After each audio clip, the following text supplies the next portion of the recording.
wakati mtu wa Mungu anakuja mbele za Mungu, mtu wa Mungu ni mimi, wewe na mwingine. Wakati anakuja mbele za Mungu, kitu cha kwanza anakuwa nacho katika akili yake ni kwamba yeye anayemwendea ni mkuu zaidi ya yeye mwenyewe. Yesu asifiwe. Huwezi kuendea mtu mwenye amekuzidi kile ambacho, ama umemzidi kile ambacho anatarajia kutoka kwake. Yesu asifiwe. Tunaamini kwamba tuko na baba zetu hapa duniani, sivyo? Lakini tuko na baba yetu wa kweli, baba wa mbinguni. Yesu asifiwe. Wakati mtu wa Mungu ajapokuja mbele za Mungu kwa sababu ya kufanya ibada mbele za Mungu, lazima ajue ya kwamba yule anayemuomba ni mkuu sana zaidi ya chochote kile ambacho kiko katika hii dunia. Yesu asifiwe. Na kwa sababu hiyo ibada ya sifa ni muhimu sana.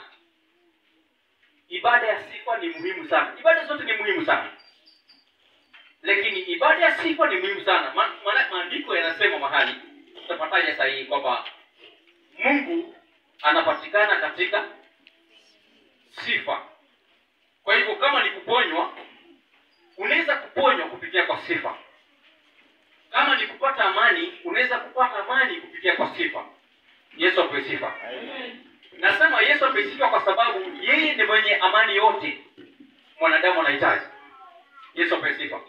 Yeye ndiye mwenye kuponya.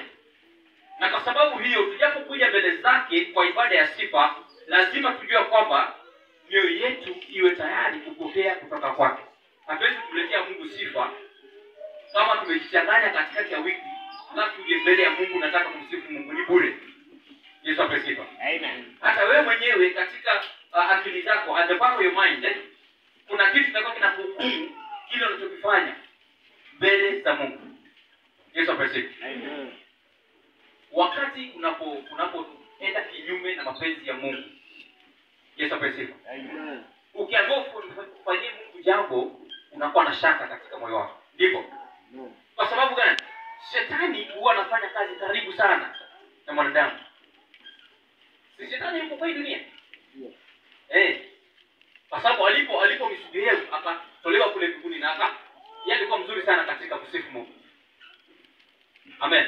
Amen. Lakini aliporushwa hapa duniani, sasa tuko naye kila mahali. Sasa amen. Nataka niulize swali Mama Florence. Mama Florence. Nakuuliza swali. Wakati unapomkosea Mungu, unasikia nini katika moyo wako? Nasikia vibaya, unasikia kukumbuka. Hivyo basi wakati mtu anataka kukuita hapo mbele, uje uombe ama usifu ama ufanye chochote kile kwa ajili ya Mungu, unaweza kufanya kwa sababu watu wengine hawajui kile ambacho uko nacho katika akili yako na moyo wako, lakini Mungu anajua. So nakuta ile hukumu inakufanya nini?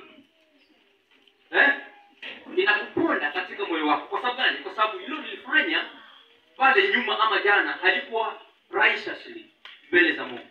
Yesu asifiwe. Amen. Pigie Bwana makofi.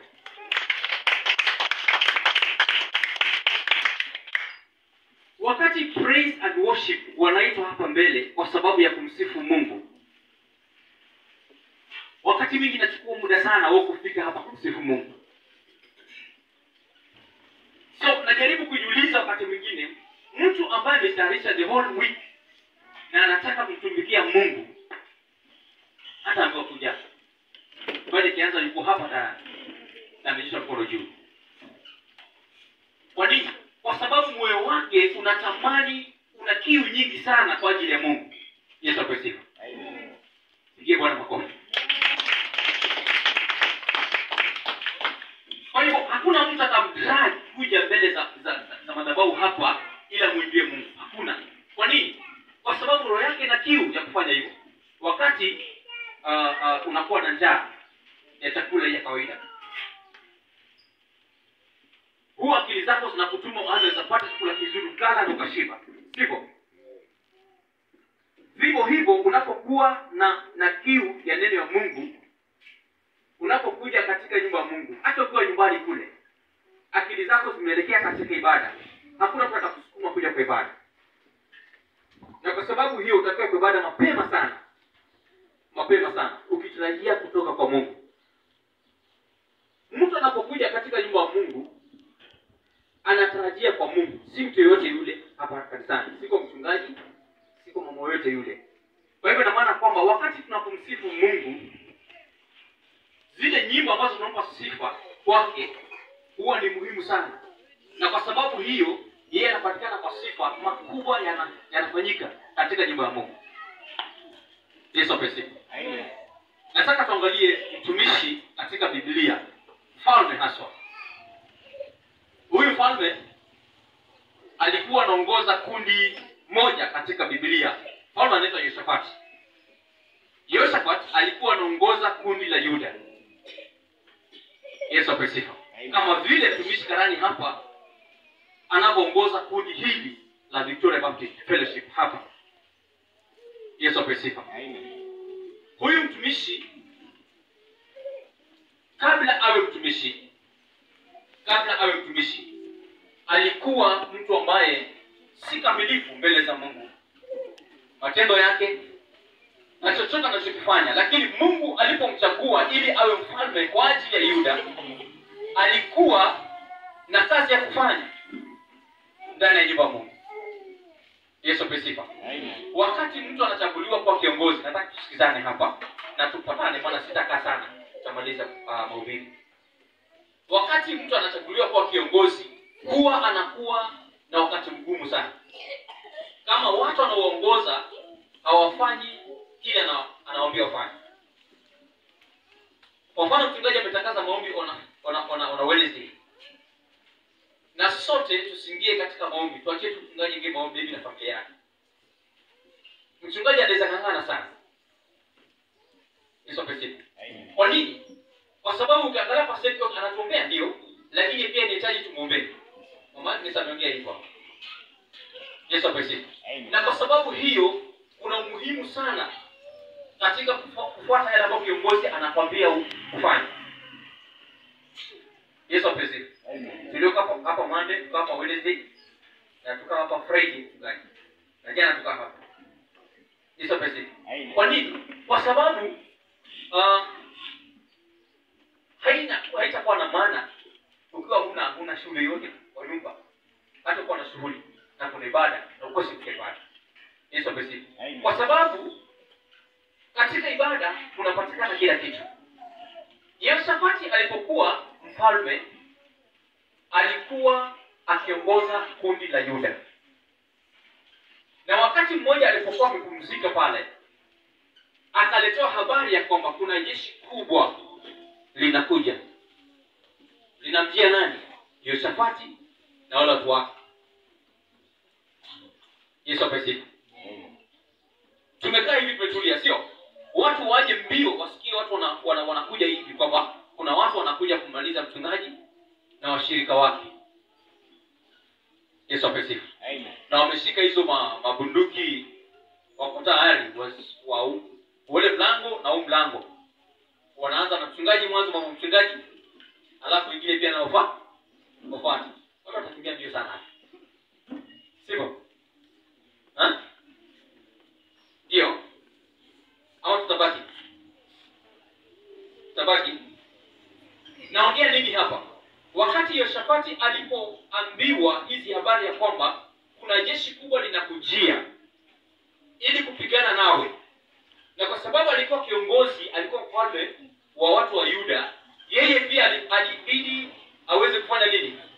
Kujitia moyo na aweze kuongoza wale watu wa Yuda kile cha kufanya. Yesu asifiwe. Na kwa sababu hiyo maandiko ya kwanza sana, naenda polepole kabla sijasoma hiyo mistari. Nataka nieleze tu hiyo polepole na nitakatakata kwa sababu ile kidogo. Na kwa sababu hiyo Yehoshafati, maandiko yanasema aliposikia zile habari ya kwamba jeshi kubwa linakuja kupigana naye, ina maana pia watu wa Yuda pia walikuwa wapigwe hiyo siku. Yesu asifiwe. Walikuwa wamalizwe hiyo siku. Lakini Yehoshafati baada ya kusikia ile habari, maandiko anasema moyo wake ukaogopa sana. Kile kibinadamu. Tunaweza kuwa tunaamini Mungu sana. Kabisa 99 100%. Lakini tutatokezea kwa ghafla aseme yule anayemwamini Mungu kabisa kabisa atokezea hapa kumalize, na ule hataki Mungu anabahatisha yani atoe kwa mlango wake. Si ndio ngapa ngebaki? Si ndio ngapa ngeenda? Yesu asifiwe. Amen. Lakini Yehoshafati aliposikia hizi habari, maandiko anasema moyo wake uliogopa sana. Kwa sababu gani? Yeye kitu cha kwanza ni mwanadamu. Yesu asifiwe. Amen. Bwana Yesu asifiwe. Amen. Najua nikisema Yesu asifiwe, ukisikia ndio unasikia tuko pamoja. Yesu asifiwe. Amen. Hivyo mpaka tumalize. Akaogopa kwa sababu gani? Yeye ni mwanadamu. Kitu cha kwanza. Kitu cha pili, yeye ni kiongozi ya watu wa Yuda. Kundi kubwa ilikuwa linamwangalia yeye kama kiongozi wetu hapa. Mchungaji ajapovamiwa na watu ili kumalizwa, na sisi nasi tumalizwe, yeye kama mwanadamu, hata ijapokuwa na ujasiri hakuwa Mungu yuko, moyo wake utapata shida kidogo. Yesu asifiwe. Lakini moyo wa Shafati baada ya kupata ile shauku na kuogopa, hakusikitika pale na kabaki pale. Kwa nini? Kwa sababu alikuwa lazima achukue hatua ya kumwambia Mungu kile ambacho anafanya nini? Anakipitia wakati ule. Yesu asifiwe. Tatizo lijapo kujia wewe, lijapo lijia mimi, lazima nijue nini? Nijue ya kwamba hata kama mwanadamu anaweza kunisaidia, Mungu peke yake ndiye suluhisho. Yesu asifiwe. Last Friday tulikuwa hapa kwa men fellowship. Tukaja kana anaongea kisa fulani hapa. Lakini ilikuwa kisa kigumu sana. Lakini Mungu akampitisha.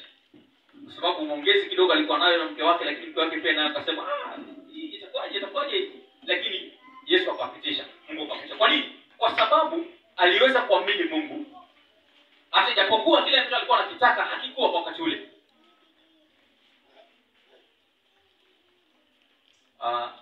Watu wa Victoria, niwaambie kitu. Amen. Kwa nyumba yako unaweza kuwa umekosa kitu cha muhimu sana. Sijui nini hiyo. Na ukawa moyo wako umesononeka, itakuwaje hii? Ina mama haso. Sasa unaanza kutoka pale kufanya nini? Kumfuata mwanako. Nimechoka kalezi za plastic. Utafuta vitu vizuri. Na mzee sasa naye kwa sababu budget ni ngumu, watoto huku nini kama hizo, mama anakasirika pale mzima atakusalimia mtu. Ile ni challenge ambayo ikikupata si vizuri kuanza kununa katika nyumba, lakini ufanye nini? Ushuke katika maombi, umwamini Mungu kwa sababu ya kile unachotaka. Haijalishi ni nini.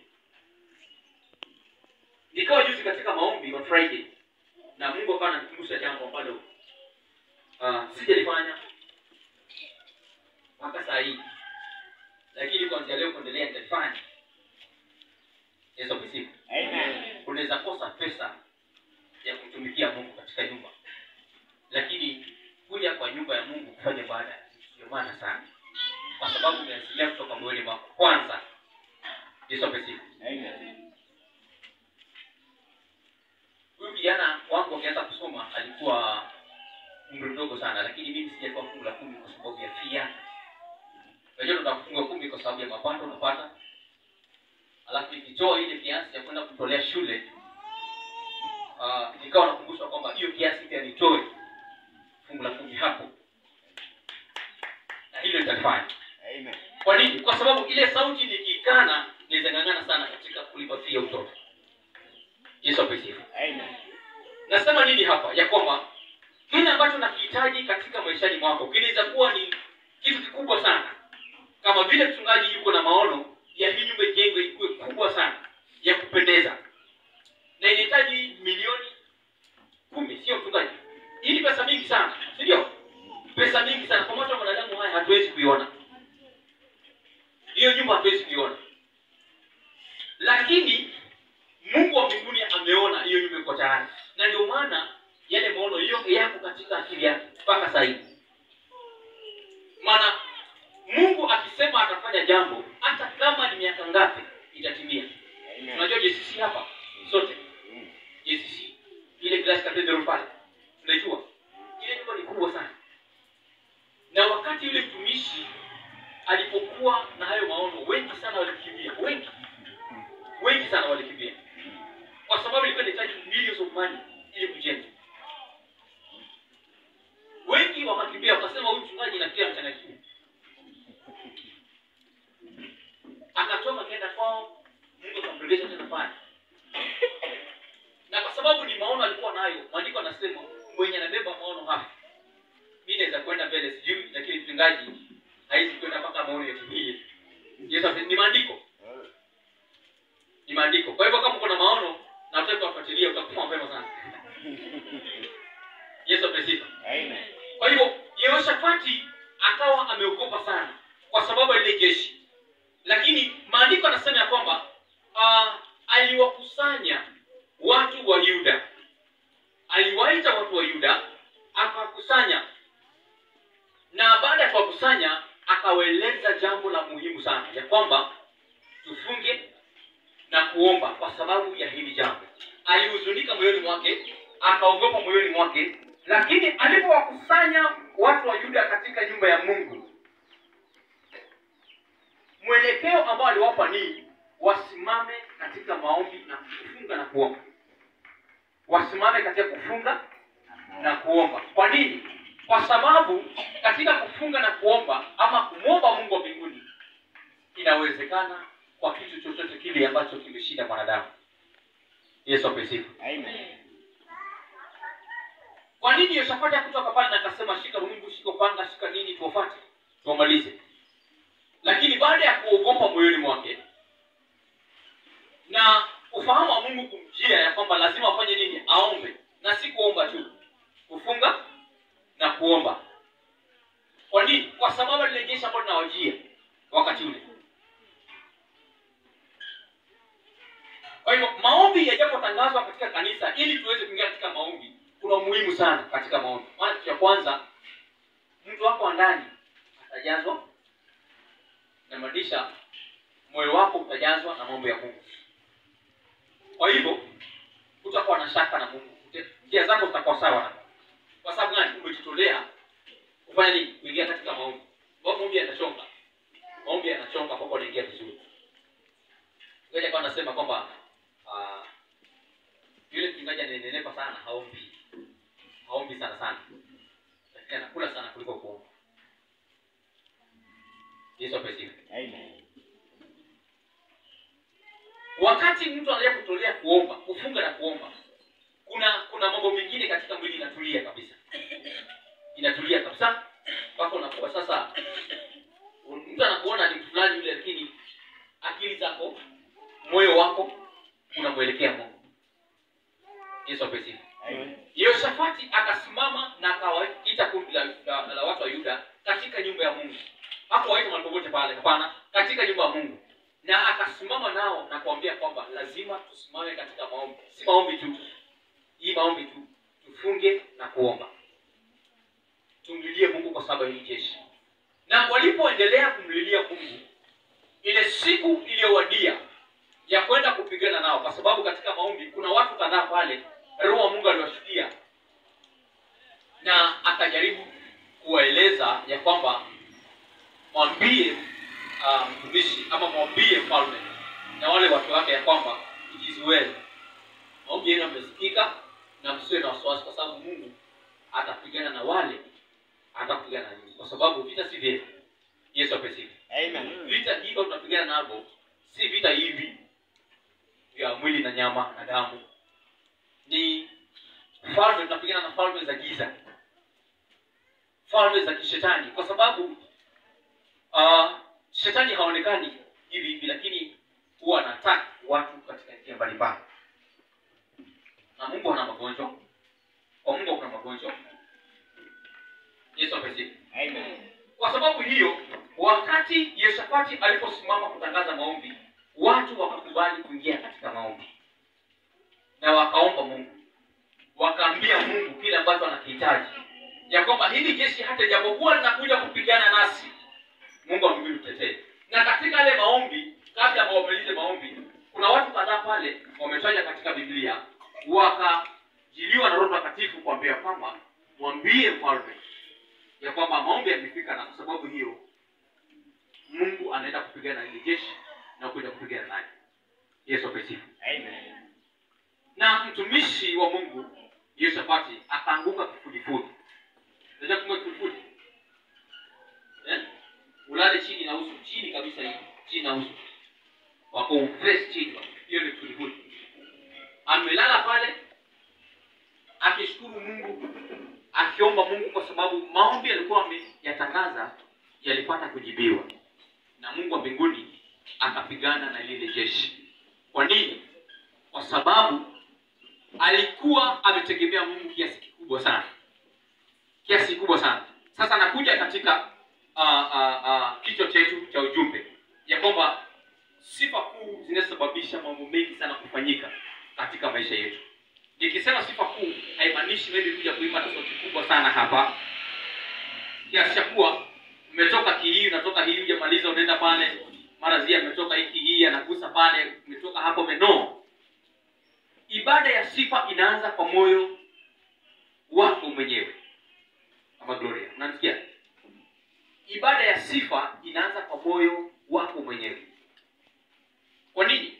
Unaweza kuja hapa lakini kwa sababu moyo wako haujajaa sifa, hujajiandaa kufanya sifa mbele za Mungu, ikawa ni kama unajilazimisha kwa hapa. Na hii ibada inaweza ngangana sana kuimbia Mungu lakini hakuna breakthrough. Kwa nini? Kwa sababu hujatayarisha moyo wako wewe na Mungu mwanzo. Yesu asifiwe. Na kwa sababu hiyo ibada yote ile unafanyia Mungu lazima kisha kwamba connection yako na Mungu iko sawa. Ndio ni wanadamu tunakosa. Lakini connection yako na Mungu ikiwa mzuri, muomba msamaha, muomba kibali, na Mungu amekupea nafasi ya kumwabudu tena, hakikisha kwamba umetayarisha moyo wako kumwabudu Mungu. Maana Mungu wa mbinguni anapatikana kwa sifa. Moyo wako ukiwa tayari kumsifu Mungu, Mungu anashuka na kukuhudumia. Kama ni mgonjwa unapona hapa. Kama wewe umekuwa mdhaifu katika moyo wako, ijapo umeenda sawa katika njia za Mungu, lakini kwa sababu ya challenges za kimaisha pana pale umekuwa mdhaifu kidogo, Mungu anakutia nguvu na unakuwa katika connection ya Mungu vizuri. Yesu asifiwe. Amen. Sifa kuu zinapoimbwa mbele hapa ama katika nyumba ya Mungu, mambo mengi sana yanafanyika. Katika ulimwengu wa kiroho unaweza kuwa uone kile kinafanyika, lakini kuna wengi sana leo wamefunguliwa. Kuna wengi sana leo wameponywa. Kuna wengi sana leo wametolewa katika vifungo fulani. Kwa nini? Kwa sababu kama sifa zilikuwa zinaendelea hapa na ulikuwa umeazimia kabisa kuzama katika sifa ili kumwimbia Mungu wa mbinguni, si mwanadamu. Mungu wa mbinguni. Mungu amefanya makubwa sana katika moyo wako. Yesu asifiwe. Amen. Yehoshafati alipokuwa katika maombi yamejibiwa. Sasa ni wakati ule kwamba siku imefika waende ile jeshi ili waweze kufanya nini? Kupigana nao. Roho Mtakatifu aliposhuka kwa wale watu, ile kundi la watu, kuna watu kadhaa walikuwa Roho Mungu aliwashikia na kuambia kwamba Mungu amesikia maombi, na kwa sababu hiyo hamtapigana ninyi, ni Mungu anapigana ile jeshi. Kwa hivyo sisi tunapigana na falme za giza. Sisi kazi yetu ni kuomba, kufunga na kuomba na kuachia Mungu. Mungu anapigana vita vyetu. Yesu asifiwe. Amen. Wakajipanga sasa, na katika kujipanga kwao hakujipanga na mapanga na visu, marungu. Sawa? Walijipanga na sifa. Maana kuomba alikuwa saomba. Unajua unaweza omba ukamaliza kuomba na siku nyingine ukataka kuomba tena, lakini Mungu anaweza kuwa ametenda. Yesu asifiwe. Lakini wewe hujui ametenda. Hata inabidi sasa kule ngine ushukuru, mwambie Mungu nakushukuru. Nimefunga kwa sababu hii na hii na hii kwa muda. Sasa nakushukuru kwa sababu umeshatenda. Alafu ngojee muujiza. Yesu asifiwe. So hawa watu wakajipanga ya kwamba mtu fulani mtasimama katika sifa. So kitu hapa mbele tusimama katika sifa. Kuna ngome mingi sana za shetani kunazibomoa. Na usipokuwa makini shetani anakubomoa sana kwa hapo mbele. Yesu asifiwe. Unajua shetani hapendi sifa. Maana sifa zinamrejelea nani? Mungu. Kwa hivyo kama umeitwa kwa mbele kuja kumsifu Mungu, na maybe hapo nyumbani hujaenda maisha siku mbele za Mungu, ukija kwa mbele shetani atakubomoa sana. Hata manake utajaribu, unaweza jaribu kiote ile ukatoka. Umezoea kuimba bibi na kiji, wale wanafahamu pale.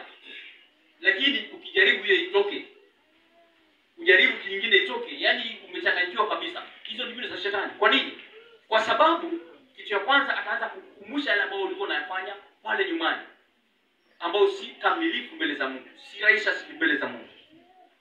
Na kwa sababu hiyo utaanza kuwa na shaka. Ukiwa na shaka, hakuna vile utamsifu Mungu katika roho na kweli. Na kwa sababu hiyo roho wa Mungu haishuka ndani yako. Unaweza kuwa unaimba hapa umechanganyikiwa tu, lakini kuna wengine kule ambao wamezama katika sifa na Mungu akawashikia. Lakini wewe ubaki hivyo hivyo, tukitoka huko tukawaida. Yesu asifiwe. Kwa nini? Kwa sababu kitu cha kwanza hujajitanisha wewe mwenyewe. Praise and worship lazima uweze kuwa na siku ya maombi. Naomba Mungu, naambia Mungu tunakushukuru. Siku ya kesho ama Sunday tutakuwa katika madhabahu yako ukilia. Mungu wa mbinguni, naomba ukashuke katika sifa. Kashuke katika maabudu. Mungu atashuka na atatenda makuu. Kwa hivyo wale watu walipochaguliwa ili kuweza kusimama tayari katika sifa, wakatoka sasa kuelekea ile jeshi ili waweze kupigana nalo. Lakini instructions ni kwamba hawapo wanapigana na ile jeshi. Kazi yao ilikuwa ni kuimba tu peke yake. Waimbe tu peke yake. Na Mungu wa mbinguni atafanya makubwa sana. Kwa sababu maandiko anasema aliwachanganya, yani akili zao zilikosa ufahamu kujua kwamba tunaenda kupigana na nani.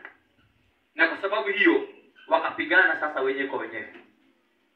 Badala ya kupata Yehoshafati mfalme na jeshi na watu wa Yuda, hilo jeshi lenyewe likaanza kujimaliza. Katika milima Seidi kulikuwa na watu pale wanaishi, na ile jeshi wakaanza kumalizana wenyewe. So wakakatana wenyewe tu.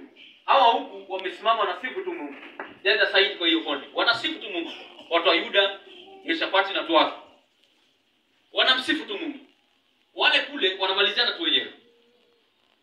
Wamechanganyikiwa kabisa kiasi kuwa hawawezi kupata nguvu ya kufika na kuona kwamba huyu ni mtu wa Yuda lazima tumalize, huyu ni mfalme lazima tumalize. Kwa nini? Kwa sababu Mungu wa mbinguni alisikia maombi yao wakati wakifunga na kuomba. Halafu walipojitolea sasa kwenda kumsifu Mungu, walimsifu Mungu kwa sifa kuu. Kwa nini? Ama sifa kuu vipi? Waliazimia katika mioyo yao ya kwamba wamsifu Mungu kweli kweli, si ile kubahatisha. Unajua unaposifu Mungu kubahatisha, Mungu hawezi kushuka ndani yako. Lakini walisifu kweli kweli. Maana nimesema sifa zinaanza katika moyo wa mtu mwenyewe. Kama sifa zianza katika moyo wako, unaweza ngangana sana kumwimbia Mungu. Yesu asifiwe. Na ndio maana ni muhimu sana, hata kama ni mtu mmoja yule yeye amekaa mbele za Mungu kwa hivi righteously, wacha imbe yeye. Na wale wengine watulie pale. Kwa nini? Kwa sababu kama ni wawili ama watatu wenye wamekaa righteously mbele za Mungu, na wale wengine wamechanganya tu, mkija kwa mbele kusifu Mungu, hakuna kitu kinaweza fanyika. Kwa nini? Kwa sababu huyu anavuta huku na huyu anavuta huku. Watu wa Yuda walipochaguliwa kuimbia Mungu, walikuwa wamenia moja, kitu kimoja. Yeye tunamsifu Mungu wa mbinguni katika mioyo yao. Yesu asifiwe. Na kwa sababu hiyo walipotoka katika ile bonde kumsifu Mungu kama silaha yao ya kupigana na ile jeshi, Mungu akashuka na akawapiga mbwazi, yani akawapiga confusion. Wakauana wenyewe kwa wenyewe mpaka wakamalizana. Walipomalizana sasa, watu wa Yuda wakavuka kaenda dada Saidi. Sasa kule kulikuwa ni kushiba, kama ni kuna nguo unachukua nguo unavaa.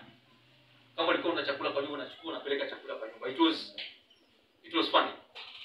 Maana wameuana, walikuwa na mali kule ameacha pale. Watu wa Yuda sasa wakaendea ile mali na kuchukua ile mali. Hayo ni maandiko. Wakaenda kuchukua ile mali na wakabeba wale wakarudi kwao. Wakirudi kwao tunaambia kwamba walirudi na sifa kuu. Vinanda, mizumari, zeze, wakapigia Mungu kelele, wakaimbia Mungu sana. Kwa sababu gani? Aliweza kuwashindia vile vita. Yesu apewe sifa. Kanisa la Victoria Baptist haliwezi kufanikiwa kwa njia yoyote ile kama hatujajitolea kwanza kufuata yale ambayo mtumishi anatueleza tufanye. Angalia hapa Yehoshafati alikuwa mfalme, kwa hivyo alikuwa kiongozi wa watu wa Yuda. Yesu apewe sifa. Na kwa sababu hiyo alipotangaza maombi ya kufunga na kuomba, watu wa Yuda walikubali kuingia ndani katika maombi ya kufunga na kuomba. Na Mungu alifanya makubwa. Bwana Yesu apewe sifa. Amen. Kwa hivyo mtumishi akisema tuombe siku fulani na wengine watu watatu waende kuomba, ina maana kwamba ile sauti ambayo imetoka kwa mchungaji, kitu cha kwanza tuna doubt. Maybe ni ya Mungu, maybe si ya Mungu. Kwa nini? Kwa sababu maybe na chakula yako mzuri ya kukula una Wednesday. Watu nikule Thursday basi. Yesu apewe. Ni muhimu sana kuingia katika maombi. Na kwa sababu hiyo mambo mengi sana yanafanyika kwa kuingia katika maombi ya kufunga na kuomba. Yesu apewe. Amen. Haijalishi uko busy kiasi gani na shughuli zako za kila siku.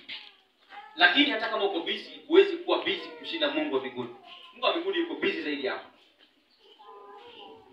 Hebu chukulia mfano, hao watu wote katika dunia wanaangalia nani? Si Mungu. God is very busy than anybody else. So ukiniambia uko busy, una shughuli mingi kuliko kwenda kumwabudu Mungu, na kushangaa. Kwa sababu gani? Kwa sababu hujatambua